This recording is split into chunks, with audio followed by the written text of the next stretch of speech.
This is the final part of the CTE Pro 1 pivoting techniques. I just want to wrap up a few loose ends. It could be said that center to edge aiming is about pivoting, but primarily center to edge aiming is about the unique perceptions that connect with the geometry of the table. But what must follow those perceptions, the CTE perceptions in particular, are the ones that we're dialing in on, the 15 and the 30, is a rotation to center cue ball. That rotation to center cue ball is a slight movement. It can be described as a half-tip pivot.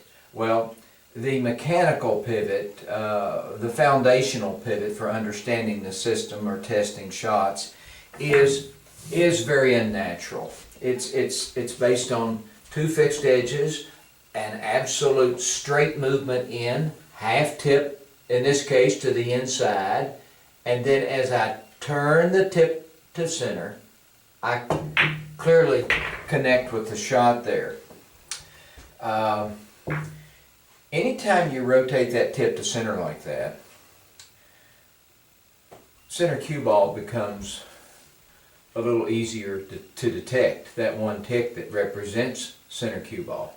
The relationship between the cue ball and the object ball becomes a little more obvious as far as what actually pockets the ball. So it's the attention that is a result of that pivot that is certainly important. So if I'm doing this straight in shot right here, well, it's close to straight in. Let's say I'm going to do a pivot, a mechanical pivot. So as I come in, and then I turn my tip to center, I was set up very nicely on that ball, and when I turned my tip to center, I could easily see the relationship of the cue ball to the object ball, and that's always a good thing when you get a affirmation that you're going to make the ball.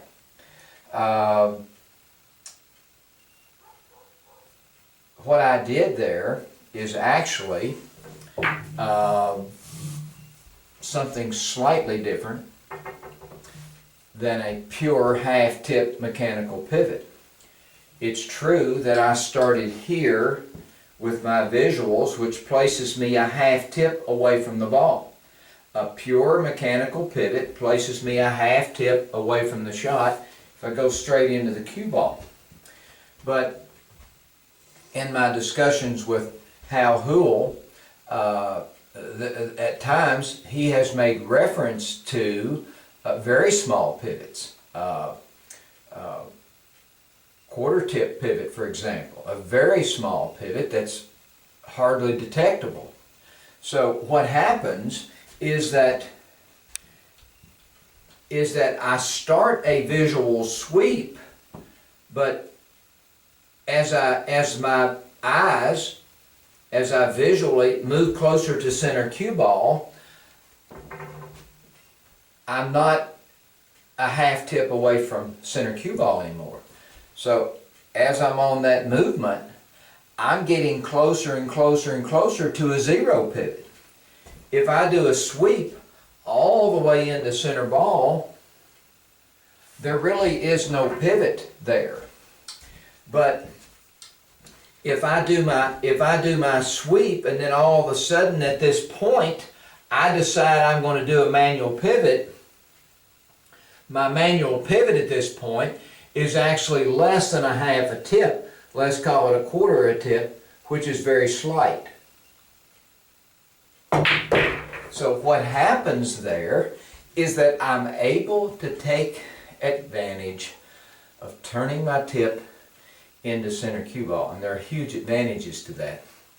It's that location of center cue ball from a process that is occurring.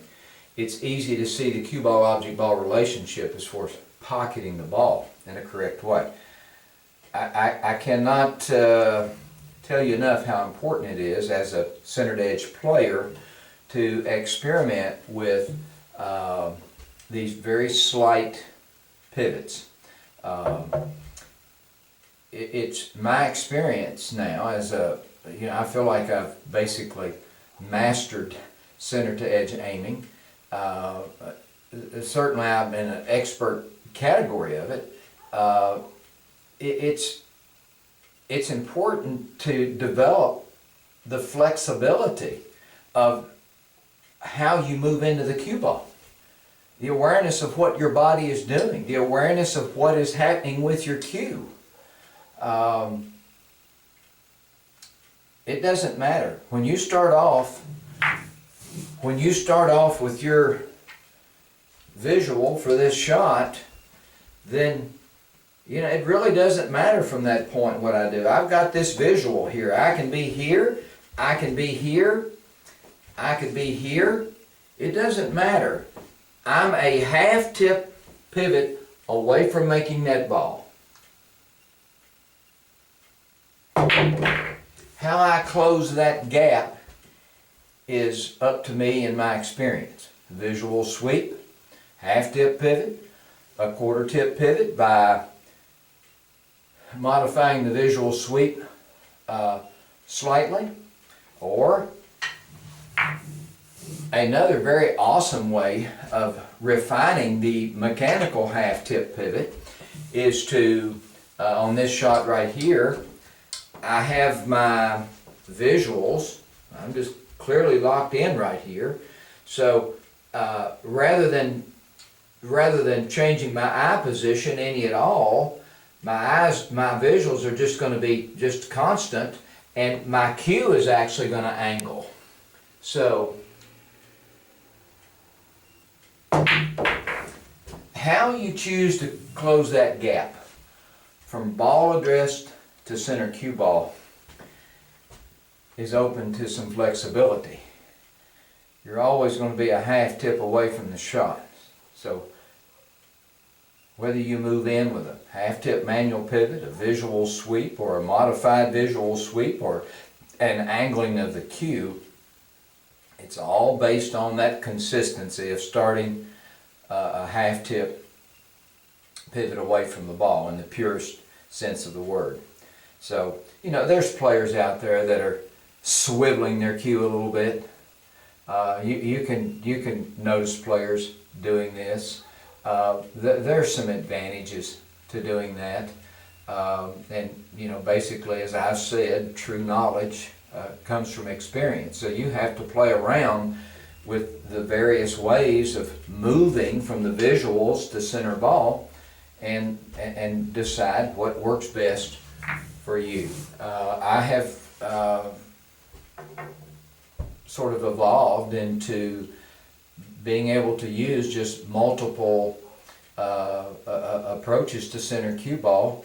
They're basically all the same, but I know what shots fit certain techniques, and I feel like it's a real advantage. So I'm just wanting to share some insights and additional information. I was thinking, actually I was having a conversation with Dave Siegel last night, and we were talking about the quarter tip pivot, and I thought, well, that would be a good thing to actually bring to light. So when you're doing a visual sweep, the closer you get to center cue ball, that half tip pivot starts diminishing. So I can actually do a very, very small pivot and take advantage of the swiveling of the cue, which really allows you to dial in on center cue ball. Center cue ball is the target, and it's your baseline. So just highlighting the importance of how to approach center cue ball in some different manners. Thank you very much.